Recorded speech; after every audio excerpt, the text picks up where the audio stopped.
क्या आपने कभी मेट्रो में किसी अजनबी को देखा और सोचा, काश ये इंसान मेरी कहानी का हिस्सा होता? मेट्रो इन दिनों एक एंथोलॉजी फिल्म है जिसमें 6 अलग अलग कहानियां हैं। डायरेक्टर है अनुराग बसु और म्यूजिक प्रीतम का है, जो इस बार भी फिल्म की आत्मा बन जाता है। ये फिल्म रिलेशनशिप्स, इंसानी इमोशंस और आज के वक्त की जटिलता को बहुत ही सॉफ्टली टच करती है। इस फिल्म में आप किसी न किसी कहानी में खुद को देखेंगे या शायद किसी अपने को। अब आते जोड़ियों पर एक एक करके। फातिमा सना, शेख और अली फजल। फातिमा एक हिजाबी लड़की का किरदार निभा रही हैं जो सड़क पर सामान बेचती है, स्ट्रीट स्मार्ट, टफ और दिल की साफ। अली फजल उसका बॉयफ्रेंड है, थोड़ा चोर, थोड़ा भोला, लेकिन उसके लिए पूरी दुनिया छोड़ सकता है। इन दोनों की कहानी गरीबी, झूठ और प्यार के बीच झूलती है। क्या आप किसी से इतना प्यार कर सकते हैं कि उसके गुनाह भी आपको सच्चे लगे? पंकज त्रिपाठी और कोंकणा सेन शर्मा, 2 परिपक्व और टूटी हुई आत्माएं जो अकेलेपन से जूझ रही हैं। कोंकणा तलाकशुदा है और इमोशनली गार्डेड। पंकज त्रिपाठी उसके ऑफिस में काम करने वाला एक सादगी भरा आदमी है। दोनों के बीच बातचीत से ज्यादा चुप्पी बोलती है। क्या 2 टूटे लोग एक दूसरे को जोड़ सकते हैं बिना खुद को फिर से तोड़े?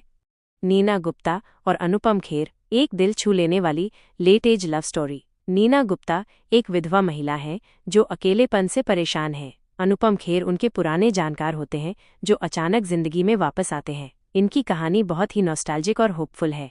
क्या प्यार की उम्र होती है या कभी कभी वो सबसे बाद में सबसे अच्छा आता है? आदित्य रॉय कपूर और सारा अली खान, ये दोनों आज की जनरेशन का चेहरा हैं। Commitment phobic, confused, emotionally messed up. दोनों की मुलाकात एक सेल्फ डिफेंस क्लास में होती है जहां सिचुएशन इन्हें एक दूसरे के और पास लाती है। प्यार है लेकिन डर भी है। आजकल लोग रिश्तों में होना चाहते हैं लेकिन रिश्ते निभाना कोई नहीं चाहता। क्यों? म्यूजिक, सिनेमेटोग्राफी और फिल्म की सोल। प्रीतम का म्यूजिक गहराई से दिल को छूता है। खासकर इन दिनों का रिक्रिएटेड वर्जन पुरानी यादें लौटा लाता है। फिल्म की शूटिंग रियल लोकेशंस पर की गई है। ट्रेनों की भीड़, गलियों का सन्नाटा, बारिश में भीगते रिश्ते, सब बेहद खूबसूरती से फिल्माए गए हैं। ये फिल्म तेज नहीं भागती, ये ठहर कर आपको सोचने का मौका देती है। क्या कमजोर है? कुछ कहानियां धीमी लग सकती हैं। नॉन लीनियर स्ट्रक्चर हर किसी को पसंद नहीं आएगा। 1-2 प्लॉट्स क्लोजर के बिना रह जाते हैं। ये फिल्म हर किसी के लिए नहीं है, लेकिन जो इसे समझ पाएंगे वो इसे कभी भूल नहीं पाएंगे। क्या कमजोर है? कुछ कहानियां धीमी लग सकती हैं। नॉन लीनियर स्ट्रक्चर हर किसी को पसंद नहीं आएगा। 1-2 प्लॉट्स क्लोजर के बिना रह जाते हैं।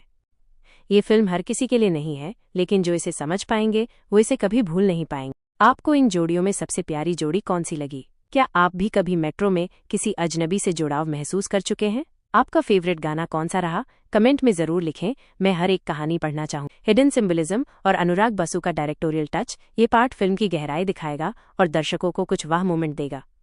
अगर आपने ध्यान दिया होगा तो हर कहानी में मेट्रो सिर्फ बैकड्रॉप नहीं बल्कि एक मेटाफर है।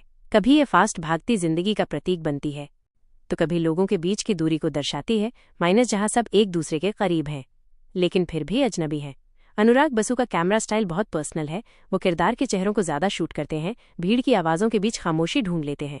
एक सीन में जब पंकज त्रिपाठी और कोंकणा कॉफी पी रहे होते हैं, आसपास बहुत शोर है, लेकिन उनके बीच 1 सेकंड की चुप्पी वो पूरी फिल्म की फीलिंग को डिफाइन कर देती है। इस फिल्म में साइलेंस भी बोलती है और भीड़ में भी अकेलापन दिखता है।